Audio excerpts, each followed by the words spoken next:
स्वागतम सुस्वागतम। स्वागत है मित्रों आपका हमारे YouTube चैनल दलितों की कहानियाँ में। चलिए आचार्य कलकुलरी इनाक जी की कहानियों का रसानंद लेते हैं।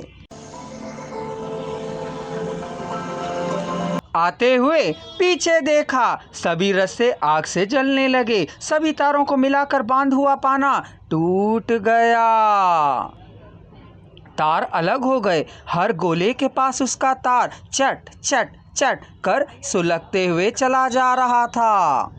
बिलियर्ड के गेंदों की तरह के गोले तारों से सुलगते हुए जले जा रहे थे। गोविंद के ऊपर चढ़कर आते समय विनायक ने खिड़की से गोविंद के सिर को देखा।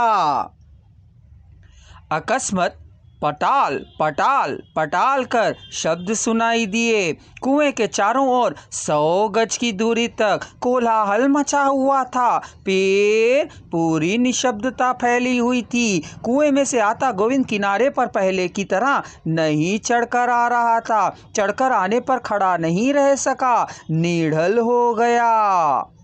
किसी प्रकार हाथ और पैरों को घसीटते घसीटते पेड़ के नीचे पहुंच गया। फिर आवाज बिजली गिरने की तरह।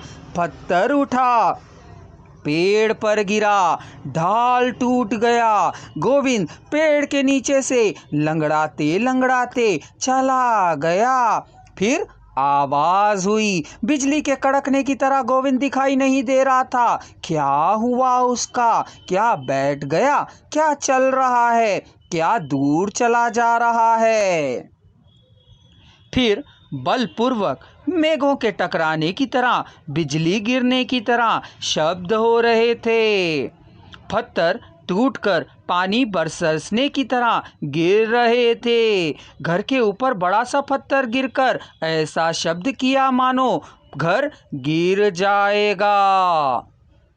गोविंद दिखाई नहीं दे रहा था। टूटे हुए पत्थर टुकड़े टुकड़े होकर उछल रहे थे। दीपावली के दिन फुलझड़ी की चिंगारियां चिटकने की तरह कुएं के पत्थर चिटकते जा रहे थे। अकस्मात फिर आवाज, घड़े के टूटने की तरह आवाज। पत्थर उछले नहीं थे, शब्द भी जोरदार नहीं था। पिचकारी मारने पर पानी जिस प्रकार तेजी से छूटता है, उस तरह उछल से गिर रहे थे। एक पल भर के लिए लगा कि फव्वारा फूट कर गिर रहा है। विनायक की आंखें और पैर गोविंद के लिए ढूंढ रहे थे। गोविंद दिखाई नहीं दे रहा था। उसकी पत्नी भी दिखाई नहीं दे रही थी। बेटा भी दिखाई नहीं दे रहा था। सभी ओर से रुक गए व्यक्ति आगे आ रहे थे। कुएं के चारों ओर जमा हो रहे थे। कुएं से उठे पत्थर कंकड़ आदि छितर बितर पड़े हुए थे। भगीरथी, बच्चे और बीबी भी बाहर आ गए थे। सभी को देख रहे थे। सभी गोविंद की खोज आंखों से कर रहे थे। चबूतरे पर गोविंद बैठा हुआ था। बगल में ही उसकी पत्नी और लड़का भी था। दौड़ता हुआ सा विनायक जाकर उससे पूछने लगा कि क्या हुआ? कुछ भी नहीं हुआ, गोविंद ने कहा। उसकी पहनी धोती लाल रंग की थी। खून के दाग थे। यह क्या खून? कह विनायक घबरा उठा। स्वामी तुम मत देखो। पहला टूटा में विस्फोट हुआ, जिससे बड़ा पत्थर टुकड़े टुकड़े हुआ। वह जीकर नितंब में जा लगा।